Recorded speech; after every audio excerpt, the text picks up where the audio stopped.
बहुत समय पहले एक छोटे से गांव में एक लड़की रहती थी जिसका नाम माया था। माया बहुत ही साहसी और जिज्ञासु थी। उसे समुद्र के किनारे पर समय बिताना बहुत पसंद था। एक दिन जब माया समुद्र के किनारे पर अकेली चल रही थी, अचानक एक तेज तूफान आ गया। समुद्र की लहरें इतनी ऊंची हो गईं कि माया डर के कारण एक चट्टान पर फंस गई और वह गिरकर पानी में डूबने लगी। तभी समुद्र की गहराई से एक जलपरी नदीरा बाहर आई। नदीरा ने अपनी तेज गति से माया को पानी से बाहर निकाला और अपने साथ समुद्र के अंदर ले आई। माया पहले तो डर गई, लेकिन नदीरा ने उसे आश्वासन दिया, मैं तुम्हारी मदद करूंगी, चिंता मत करो। नदीरा माया को अपने देश समुद्र लोक में ले आई। ये एक सुंदर रंग बिरंगे मछलियों और झिलमिलाती लहरों से भरा हुआ जादुई संसार था। माया हैरान और खुश हो गई।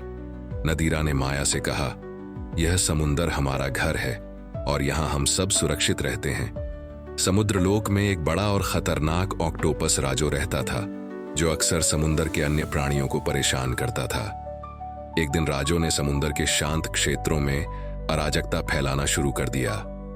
वह समुद्र के अंदर सभी को डराने और डरा धमकाकर शासन करना चाहता था। नदीरा और माया ने तय किया कि वे मिलकर इस ऑक्टोपस से मुकाबला करेंगे। नदीरा ने माया से कहा, तुम्हारे पास मानवों की ताकत है और मुझे समुद्र की शक्तियां मिली हैं। अगर हम साथ मिलकर काम करेंगे तो हम उसे हरा सकते हैं। माया ने नदीरा की बात मानी और दोनों मिलकर राजो के पास पहुंचे। राजो ने उन्हें देखा और हंसते हुए कहा, तुम दोनों यहां क्या कर रहे हो? इस समुद्र का राजा मैं हूं और मुझे कोई नहीं हरा सकता। लेकिन नदीरा और माया डरने वाले नहीं थे। नदीरा ने अपनी शक्तियों से पानी की धाराओं को तेज किया और माया ने अपनी होशियारी से राजो के टेंटिकल्स, लंबी बाहों को पकड़ने की कोशिश की। दोनों ने मिलकर राजो को कड़ी टक्कर दी और उसे हराया। राजो हारकर समुद्र के अंधेरे कोने में भाग गया और समुद्र में शांति वापस आ गई। लेकिन ठीक जब वे जीत की खुशी मना रहे थे, अचानक नदीरा के पास राजो का एक आखिरी और सबसे खतरनाक हमला आया। राजो ने अपनी लंबी बाहों से नदीरा को पकड़ लिया और उसे दबोच लिया। नदीरा की ताकत का कुछ हिस्सा खत्म हो चुका था और वह संघर्ष करते हुए बुरी तरह थक गई थी। उसकी पंच और शक्ति कम हो रही थी। माया ने देखा कि उसकी दोस्त खतरे में है। उसने त्वरित सोचते हुए पास की चट्टान से एक मजबूत रॉकेट जैसी चीज उठाई और पूरी ताकत से राजो के सिर पर मारी। ये वार इतना जोरदार था कि राजो डर के मारे पानी में गिरकर भाग गया। नदीरा को राहत मिली और वह बच गई।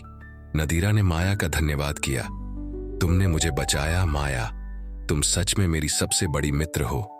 माया मुस्कुराते हुए बोली, हम दोस्त हैं नदीरा, और दोस्तों को कभी अकेला नहीं छोड़ना चाहिए। कुछ दिनों बाद नदीरा ने माया को समुद्र के किनारे तक छोड़ा।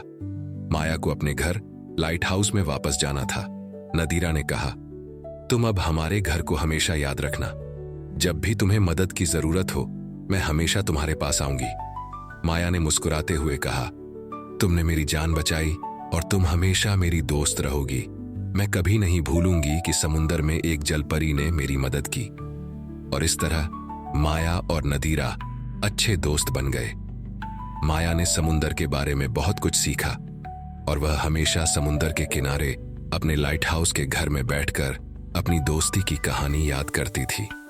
अब माया और नदीरा दोनों का दिल हमेशा एक दूसरे के साथ जुड़ा हुआ था और उनका रिश्ता जीवन भर अडिग और मजबूत रहा।